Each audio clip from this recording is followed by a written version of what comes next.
Il peut t'aimer, mais quand il découvre tes faiblesses, il est déçu. Son amour refroidit. Mais j'aime mon Dieu. Son amour est tellement omniscient. Dieu te connaît. Il connaît tes faiblesses. Il connaît tes péchés. Il connaît la folle qui est en toi. Le fou qui a eu envie de boire de l'alcool tout à l'heure avant de venir à l'église. Dieu te connaît parce que son amour est omniscient. Mais malgré ça, il t'aime d'un amour éternel.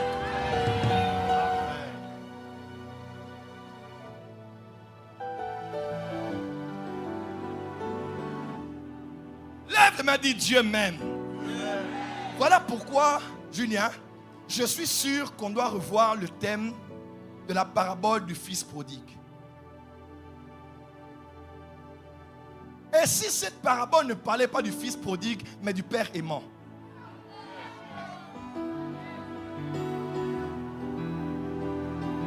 Toute l'attention est sur le fils prodigue, réclamant son héritage, allant loin de son père, dilapidant son argent.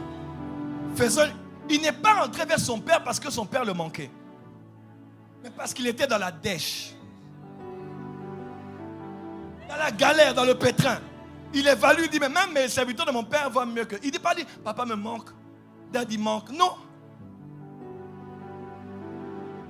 Et il rentrait dans la maison de son père et bizarrement, son père n'était pas dans la maison. Lisez la Bible. Le père du fils prodigue ne l'a pas rencontré à la maison. Le père du fils prodigue l'a rencontré en chemin. Parce que Dieu n'est pas dans la maison qu'on appelle l'église. Dieu est sur les Champs-Élysées. Aïe, aïe, aïe, aïe. Est-ce que Dieu est au Parc des Princes? Dieu est à You Arena. Quelqu'un peut dire amen très fort.